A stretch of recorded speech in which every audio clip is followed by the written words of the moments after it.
Y las elecciones de medio término del otro domingo dejaron, por un lado, la promesa del gobierno de avanzar hacia las reformas estructurales, por el otro, la oportunidad de corregir las debilidades que arrastra la microeconomía, en suma, la economía que viene. El tema que me interesa hablar ahora con el licenciado Matías Culfas, ex secretario PYME y ex ministro de Desarrollo Productivo de la Nación.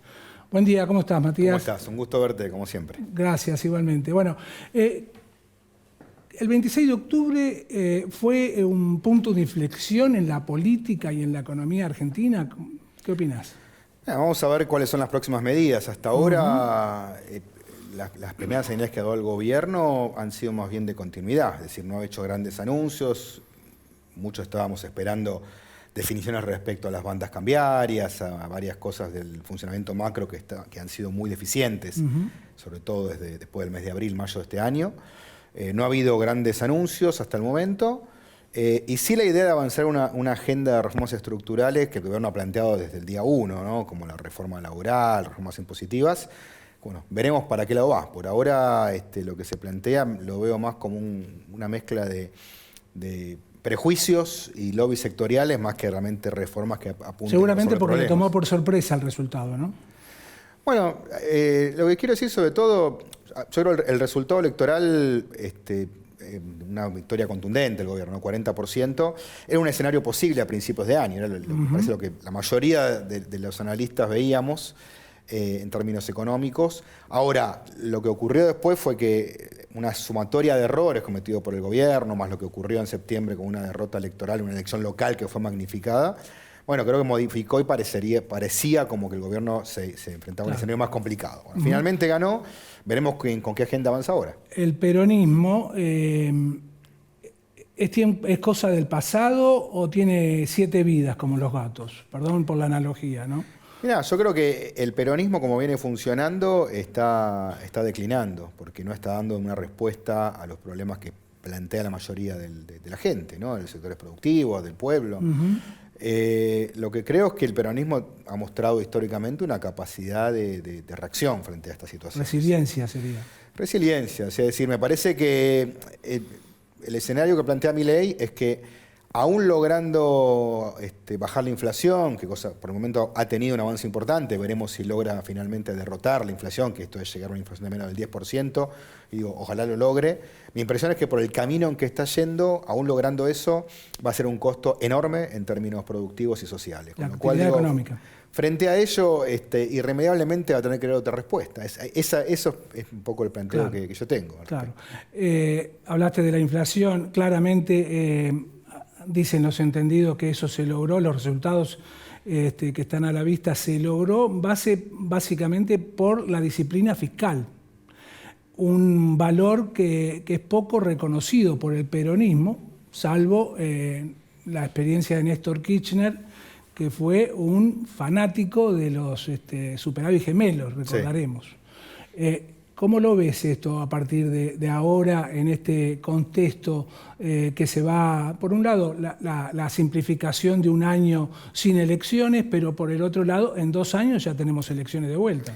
Mira, 2 cosas. Lo primero es que hay un error conceptual del gobierno cuando dice lo fiscal arregla todo, que creo que está tenido demostrado. Es decir, efectivamente el gobierno hizo el ajuste fiscal, tuvo equilibrio fiscal desde el primer mes de gobierno, sin embargo, eso no solucionó el problema macroeconómico. Es decir, lo que nos enfrentamos todo este año es una tensión cambiaria que empezó mucho antes del 7 de septiembre, no es que fue resultado de esa elección. Eso también, en todo caso, fue una escalada mayor, pero ya del mes de julio veníamos viendo un gobierno que no acumulaba reservas, que cometió un montón de errores autoinfligidos, es decir, que el dólar se iba a ir al piso de la banda, cosa que nunca ocurrió, se fue al techo de la banda, y creo que en ese sentido es un gobierno que no le encontró la vuelta al problema macroeconómico, por más que haya resuelto lo fiscal.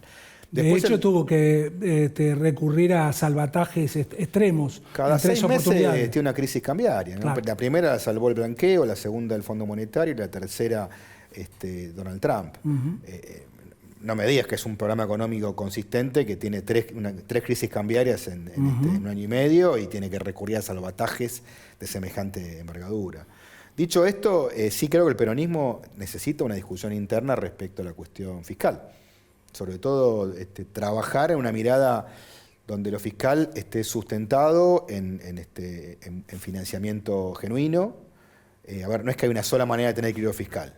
Néstor Kirchner tuvo equilibrio fiscal y no se dedicó a recortar jubilaciones y la obra pública. Es decir, ningún país puede funcionar sin obra pública. Esto hoy está poniendo en riesgo, por ejemplo, la movilidad de los argentinos, que van por rutas encareciendo la obra pública, estado, encareciendo la movilidad de la logística.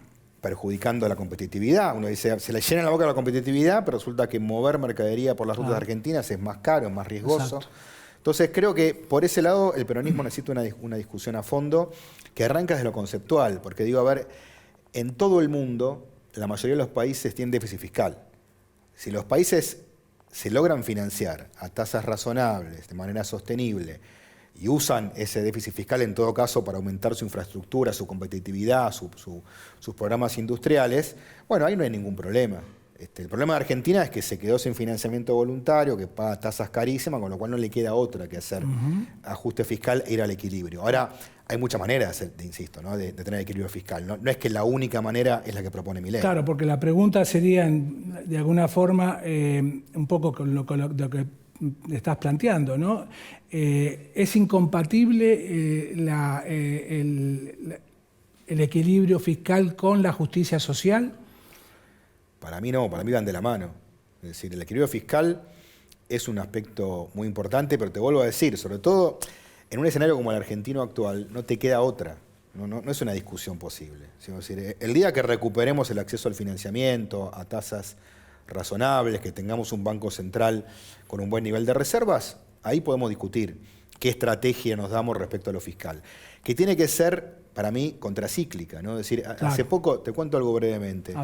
José Antonio Campo, un economista muy importante, colombiano, ex CEPAL y ex ministro de Hacienda de Colombia, hizo un trabajo hace unos años y dijo, en América Latina hay tres tipos de países. Están los procíclicos, son los que cuando la economía crece gastan más, amplifican el ciclo, pero también cuando hay un ajuste en la economía recesiva, ajustan el gasto, se amplifican el ciclo económico.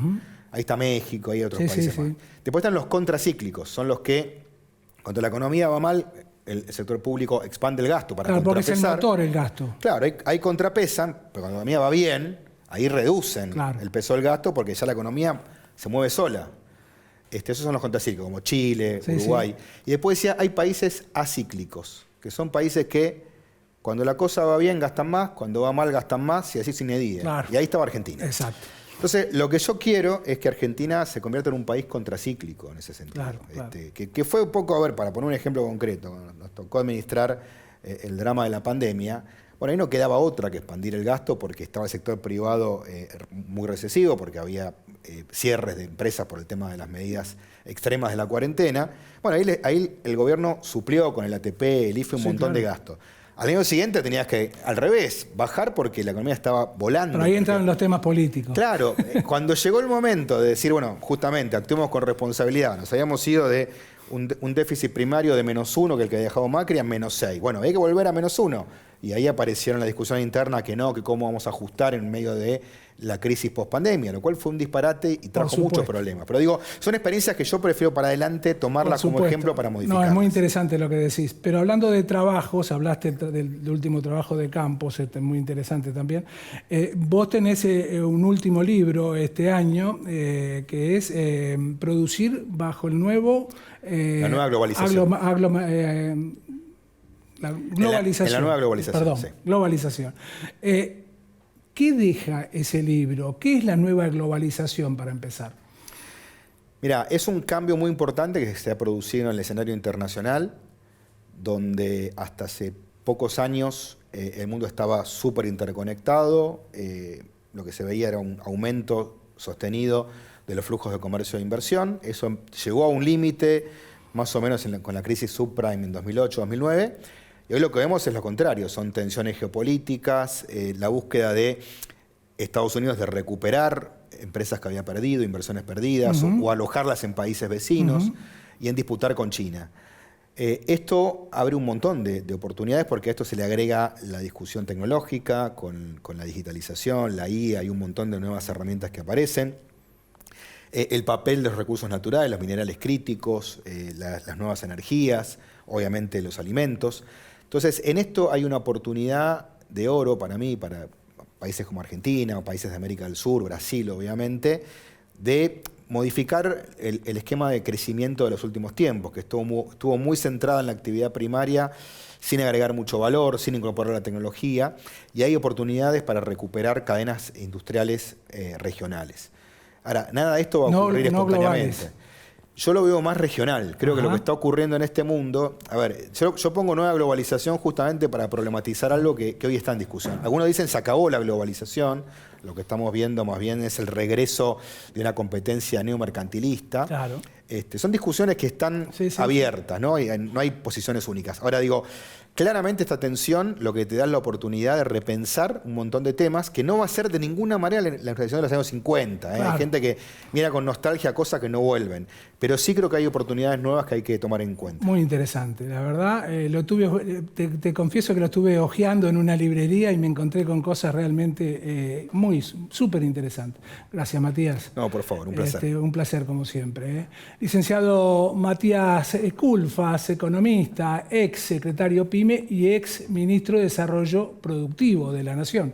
Después de la pausa volvemos en 7 días aquí en Mercado por Experto. Chao, buen fin de semana para todo el mundo.